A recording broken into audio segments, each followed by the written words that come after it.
He's just chilling in the back. Yeah. Come on. Dude. He's just chilling in his. He's just chilling in his 30s. Dude, fucking come up here. Are you commanding Jesus him? Christ. I am. Bro just doesn't want to move. I think I know how to move him. Hold on, let me see. Hello, everybody. My name is AhnoldRunningMan. I hope you guys are having a swell time. All good things, yes, of course. Well, we finally have content for the Division 2. Well, content for that being a couple of months, and then we complete the season and then drop it entirely because this whole modifier thing, I'm just gonna say it, it's just not hitting. It's not hitting. Not for me personally. I'm not so sure about everybody else, but based off the Reddits, the posts, the people complaining about it and stuff like that, everyone has pretty much the same opinion, but it's half and half. Honestly, I've never seen this much division in the division. Man, what a thing to unpack here. Honestly, I wanted a dog. It should have been just a dog. Would have been great. You know, just have a dog. Like, or one of those mini dogs from that we had to hunt down during the Huntsman for the Halloween event. That would have been cool too. You know, where you just have like a flaming one or a sniper turret one. That something like that. It's interesting, but I see why. I understand why it would be hard to implement that as a companion because they are different. It's not a simple copy and paste. You cannot just grab the AI of the enemies and just apply that to your own character. That's just not how AI works.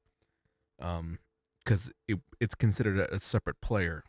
Because stats that you would apply to it need to be able to apply to it. And if it's copy and paste from enemy AI, it just wouldn't make sense. It would probably just go for you than for the behavior of the enemies. Because they're different playstyles, different mechanics, blah, blah, blah. This is just me, my Godot brain speaking, because I'm learning about this, because I am interested in learning about this type of thing. So yeah, I can see why it would be borderline impossible to just be like, I'm just going to grab the AI of a rogue agent and apply it to a teammate. You can't just do that. It's not possible. You have to test these things, and they take a long goddamn time because it needs to fluctuate and make sure that it's aiming at your enemy and not you, you know, and it's not doing something stupid or something like that. And considering the fact that these modifiers are only running for what, 4 months, 6 months, I think it is. I don't remember. Like 4 to 5 months, you know, like there's no real point to really put that much effort into something if it's going to take that long to run. So yeah, I get that. It's just thinking about it, it probably should have been a dog. Or something, you know, like I don't know if you guys remember back in the day when Division 2 first released, ongoing directive. Yeah, I think it was ongoing directive, OD. Had the original gear set. When you applied a mark on enemies to get your bleed bullets, originally what would happen when you had to reload, this ring around you would spawn and grab all of the ammo that dropped from the enemies that you tagged and go to your weapon, and then that would apply to you and your teammates. I would have figured they would have just took that type of deal and have it added to a teammate. That would have been interesting. Or maybe add something along those lines where, like, you know how Beacon right now, because Beacon's really powerful, maybe you can boost the stats of your character, which I imagine you can, but I don't think you can't. I don't think you can because it doesn't show up in real time if you're buffing your AI teammate or not. Something like that, because his damage isn't exactly on par with your damage. I think the max I've seen him do is like around 160, something like that. 160,000 damage. I think that's the maximum I've ever seen him actually dish out. I don't think he can dish out any more than that. Maybe you can boost him with the beacon. Maybe you can boost him with something else. I'm not really sure, but I just don't think it's really worth it because you want him to move around. You want him to be mobile. So being within 10 meters of this guy is almost kind of impossible because he had a mind of its own. Even if you designate targets, he kind of just like says, I'm gonna do some weird park hour to get this guy. So I don't know.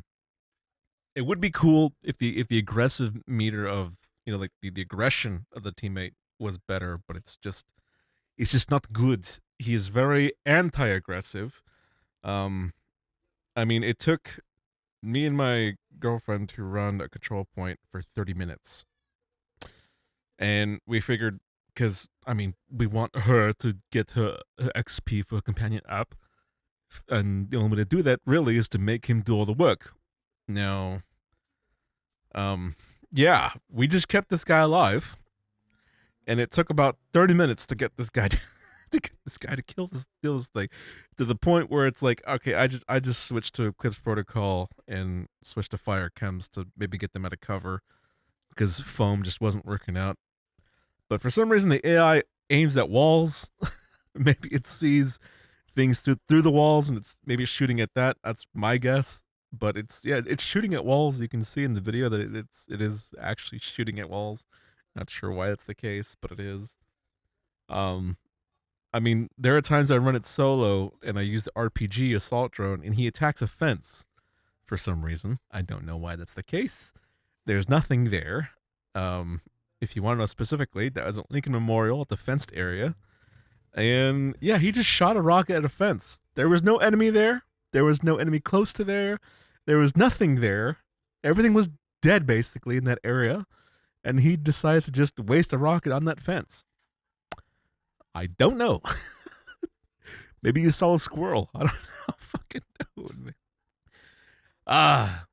It's just I'm trying to like not be too mean because I kind of had the idea because I have been delving into game development and figuring that stuff out. And AI development is one of the main things I really want to learn about, and seeing it, like experiencing it, basically that type of thing. I can tell you it's not fucking easy. And well, then again, you're talking about someone who has zero knowledge of these things and is learning this based off of documents and reading everything they possibly can to learn it. So yeah, you're talking about. I mean, I didn't go to school for this, so I'm like learning it and just like this is holographics to me.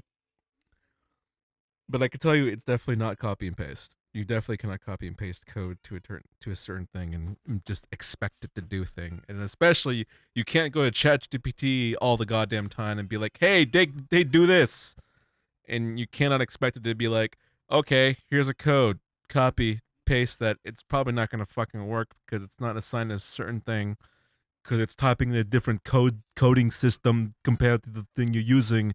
Blah blah blah. I could go on for hours about this. But anyways, yeah. Companions. I don't know. I'm not a fan. Honestly, the best recommendation I have for people who don't like the companions is just don't spawn them. Have them active, activate your modifiers, but don't have them spawned. The sucky part about that is that if you have teammates with you, like actual living, breathing teammates with you, they can spawn theirs and your bonuses go away, which kind of sucks because I don't know if you noticed, but if you have the modifiers on but don't have a companion spawn, you get double the power in weapon damage, hazard protection, and skill efficiency, which if you don't know what that really means, it's mostly skill haste. So yeah, I would say it's pretty good to just have the modifiers on and just don't spawn them. The only downside is, at least this happened to me. I'm not so sure for everybody else, but I joined a random person, and he didn't have modifiers on, like at all. So I thought, okay, yeah, whatever. He doesn't like the modifiers. That's fine. And then I go back to my world, and I realize, oh wait, I have to recruit all of my 10x10 assaults, engineers, and medics all over again. It's not hard, just tedious. But yeah, that's a warning to everybody else. If you join someone that doesn't have modifiers on, you might have to go re-find all of your companions. So that's great. It's not hard, and it does suck, but yeah, it happens. So that may or may not happen. It might not. But it happened to me, and I figured I'd just put that out there. All right, but I'm just not liking the companions. Me personally. I just don't like them, mostly because they're just brain dead. I mean, it more or less feels like you're teaching a child how to fight with you, because more or less you're spending more time saying, "Get down from there, shoot him, run, why are you there, come back over here." You're usually saying things like that. So it's just uh, it's hit or miss for everybody included. Like, but people are saying that it's like, oh, my companion is more like a mobile decoy, which I'm great that you're experiencing the mobile decoy, because that would be great if my companion did that. That'd be great. But mine doesn't do that. He's very anti-aggressive, and he likes to just chill. And whenever that blue icon shows up for enemies, where they have like, I think it's like 60% damage nullification, where it's like almost impossible to kill them in one magazine. You gotta take out like 4 magazines to kill them. And the only way for them to like take that off, the little blue icon, is you need your teammate, your companion, to shoot at it. But he's off in La La Land trying to figure out what's like, how do I hop over this thing? You know what I mean? Like, I don't like it. Don't like it. I don't like the idea that like you have to wait for him to do something like that, especially something like that. It's one of the major turnoffs about these modifiers is that there's always a thing about damage nullification. Certain enemy type is super tanky, and it just adds to the whole, like, what was the main complaint back then? Every enemy is just a big giant bullet sponge. Yeah, bullet sponge enemies. Like, that was the main churn off for Division 2, if you guys remember correctly, that every newcomer that joined the game was big fucking like hate on, like, these enemies are just giant bullet sponges. They just don't die. And it's true. It's true. And it's funny that this modifier brought that back. And it takes your companion to shoot at them first to wear them down, and then you can shoot them. I mean, yeah, you do get a big buff out of it, but it's just waiting for him to make the split decision to be like, oh, I have to shoot that. Okay. And don't even get me started about having him, target for him. He still is just like questioning, like, should I shoot at that? Should I not? So it's like, it's not fun. Not really. If they were to bring this to Division 3, I hope it's along the lines of Remnant 2. Now, if you guys have not played Remnant 2, there is a class in the game where you get a dog that heals your teammates and can also revive you if you go down, which is really cool. And the dog has its own skills too. That it's like a really cool support class. Basically, it's a whole entire class based around having a dog with you that supports you and your team. It's great. I really hope Division 3 adds something like that as a specialization weapon. Hell, I would love it if they made a new spec weapon that had a companion, and it just so happened to be an animal, and based on the animal type, it would, give you your team buffs. Fuck it. Make it a red panda for all I care. Make it a raccoon. Make it based on the animals that are based in Washington that show up that you see on a regular basis. Hell, make it a deer. I don't know what a deer could do, but that'd be funny. Like, it's just thinking about it though, it's just like in play, like thinking about it from a play testing perspective, I'm wondering if they do even have play testers. Cause I'm just thinking about it. Okay. And these modifiers, when they're being made, I'm curious to know if there are genuine people that play this game and are playtesting this and actually giving them their honest opinion about it, and not just giving them the bullshit opinion because they don't want to hurt their feelings.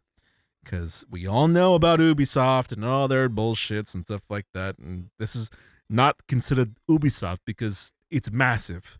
Do they have playtesters that are actually being actually honest and critical about what they're saying? Because if this is actually playtested, I don't know how the average person that's playing this honestly thinks to themselves, this is a great idea. I love it. There's no way. There really is no way, because if Techline, the engineer class, actually had the ability to, act like his true son counterpart, where he actually put down the turret and it acted like a sniper like it does towards me, okay, and then ramps up its fire rate if I don't shoot it down in time, yeah, I would consider, yeah, that's great. I want that as a companion. Can I have that as a companion? I don't want a Techline companion that just sits in the back, has its shotgun that somehow does not even a quarter of its true son counterpart's damage. He can't even snipe the enemy with his shotgun, but he can most definitely snipe me with his shotgun when I'm fighting him. That's for damn sure. And of course, yeah, I'm using an all red build, but still, like, these guys' damage are like, it's so low in comparison, which is so weird to me, because these guys are tough when you fight them in heroic. Like, those engineers with the turrets, like the little, the autonomous turrets that they place down in the world, if you don't shoot them in time, they will ramp up fire rate and keep you locked down. If you don't shoot their ammo packs, they will keep shooting you until you take those down. Even if you peek to shoot them, you're almost dead. So it's like, that's the kind of the thing I'm wondering. It's like, do they have playtesters in there that's playtesting these modifiers and is actually being 100% honest with them? Because I have a feeling that they do have playtesters. I mean, they have to. There's no way they don't. They do have them, but they don't want to hurt their feelings because they know for a fact they work hard to do these things. I mean, no shit, obviously, but hurting their feelings may or may not, put that thing in their head. It's like, well, if I fucking hurt their feelings, they're probably not going to want me to come back here and do this. Because being a playtester is a job. So yeah, obviously you want to have a good relationship with your employer and stuff like that. But it's just like, and the only reason why I'm saying that is because the way the world is right now, you have to say certain things to keep you a job or whatever the bullshit is. And I'm curious if like that's how playtesting is nowadays. I mean, look at that Attack on Titan bullshit with Assassin's Creed Shadows. You know what I mean? Like, that just tells me that the game director saw that and was like, it looks great. I'm so happy and proud of my dev department. I'm so proud of you for working hard on this. It looks great. Let's release it. People are gonna love it because they don't want to hurt their feelings. Why? Because they don't want to lose their job. They don't want an HR complaint. Obviously, that makes sense to me. I don't know if that's 100% accurate, but if someone said that, I'd believe it. It's just, I don't know. This modifiers for this season, I just don't get it. In my mindset, if I was thinking about it, like, I would have figured, okay, if you're gonna make new gear sets, if you're continuously gonna make new gear sets every new season, and you're gonna do that, okay, then you should probably make a gear set that surrounds the most popular aspect of the modifiers previous.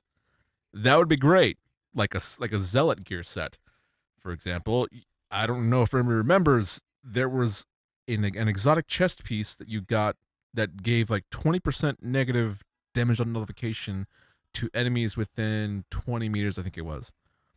And it's crap. It's literal garbage. Nobody's using it. Nobody talks about it. If me mentioning this, you probably don't even know what I'm talking about because it's so obscure because no one uses it.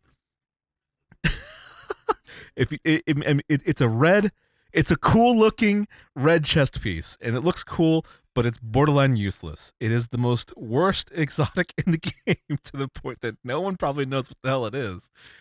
I don't even know the name of it. I totally forgot. But anyways, I just described it. It would be a great idea to maybe rework that exotic into making it into an exotic that does zealot. for example, where you kill a certain amount of enemies, gain stacks. If you reach that maximum stack, you gain zealot for like a certain, like the same time frame that you would have zealot in the modifier, which I think was like what, 5 seconds, 10 seconds. You gain zealot, and if you and it does, and it should do the same thing that zealot did at the end, where it would explode, and if you have no enemies near you, you die. Instead of like just losing all your armor, you just die if you have no enemies near you. But I mean, that would just add to like the whole like idea where it's like, yeah, that would make sense. That would, it should be like a way to like gain better stacks for glass cannon or something like that. And then I probably sound fucking crazy talking about this or something like that, but I don't know. Like it all stems from the idea of reworking, asking the devs to rework Overlord. That's the really cool looking shotgun, the KSG-12 exotic shotgun. They should really rework that. I I mean, like, if Massive stole my ideas for that, I would love it. I wouldn't give a shit. I'd be like, yes, that's fucking cool. I'm so down to use that. Fucking great. I made that video. I was really disheartened about how shit that exotic shotgun really is, but it looks so cool, and you can tell that the devs know what's popular and what's not, because they're making exotic skins for very specific weapons. So you know for a fact that the devs know which exotic is hot and which is not. So I would think maybe, looking back, like maybe each modifier every season, maybe we should like sprinkle in a rework every now and then, test things and stuff like that. Hell, make the PTSs longer than a week. You know what I mean? Make them longer.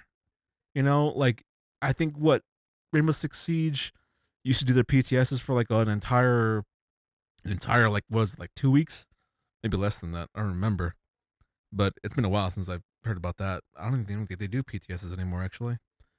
But yeah, do extensive test periods. Make us the playtesters. Like I don't know, like it's just the companions are like a big eye opener where it's like I see where you're coming from, and it sounds cool on paper, but in practice, it's really just not good. It really isn't. And you could say that no, they just need to be more aggressive. They just need to be more damaged. They just have to have more stuff like that, whatever that this that. But it's just they're just not smart. They're really not. Like they spend more time park houring and hopping over things, and you know, and the worst part is when you're in a team, every one of your teammates can just take your companion, can just take the slot, which is dumb to me. Like, why isn't the host have priority of that? How does the host not? Why not it just be the host? Like, I play a lot of Monster Hunter. I'm basically talking about a Palico. Like, honestly, like, why didn't they just take the Palico system from Monster Hunter and then just apply that to this game? Where like, if you're in a team of four, your teammate goes away, you know, and you get double the damage because that's the way the modifiers work. If you have no companion spawned, but if you're working with a team of two, you both get your companion. Like make it the same system, the way Monster Hunter works. But I mean, we're talking about two completely different games that do two completely different things. And again, this modifier only runs for like what, 4.5 months. So, yeah, I'm asking for too much here, but still, you know what I mean? I don't know. It's just I don't. I hope if they do have playtesters, or like if they're doing the PTSs, and if we are actually their private paid playtesters, are they getting accurate opinions from accurate people that actually play the game? Because, and I'm not saying people that like that have like over 1K shade level. I'm not talking people like that. I'm talking about people that actually play the game. That actually like think to themselves, I want to make this build. Are they getting their information from those type of people? Like people that want to do the math for bills and stuff like that. Are they getting accurate information from people that don't care about their opinions and don't care about hurting their feelings, and actually just giving actual critical information and actually saying the words, hey, these companions, they're pretty garbage, not gonna lie. I'm not trying to hurt your feelings, but it's just not it. It really is just not it. Anyways, yeah, I don't know. The worst part is, and this is just my conspiracy theory, is that it's just a bunch of content creators who is whispering in the ear sweet nothings, and they're just saying nothing but good things about the game because they have an incentive to have content in the game regardless if it's bad or not. That's another thing, which I hope to God it's not content creators, because again, they have motive for there to be anything in the game. Doesn't matter if it's good or bad. Because if it's bad, then they have something to talk about. If it's something good, then they have something to talk about. So no matter what they say, like that, it's a win-win for them. You got to have someone like that who actually plays the game, who actually makes dumb builds and make them good. You know what I mean? Someone who understands that Ninja Bike Backpack is meant for gear brands, not gear sets. You know what I mean? You need. You know what? That should be an acceptance. If you want to be a playtester, I need you to answer this question: what is Ninja Bike Backpack meant for? And if he says gear brands, he's in. That's the key. I'm joking. I don't know. But honestly, if you're using Ninja Bike for gear sets, what's wrong with you? All right. This is going too long. I hope you guys enjoyed the video. This is just my little rant and talk about companions and the intricacies of the bullshit going around in the gaming sphere surrounding Division 2 and my takes on it. But yeah, I hope you guys enjoyed. I'll catch you guys in the streams.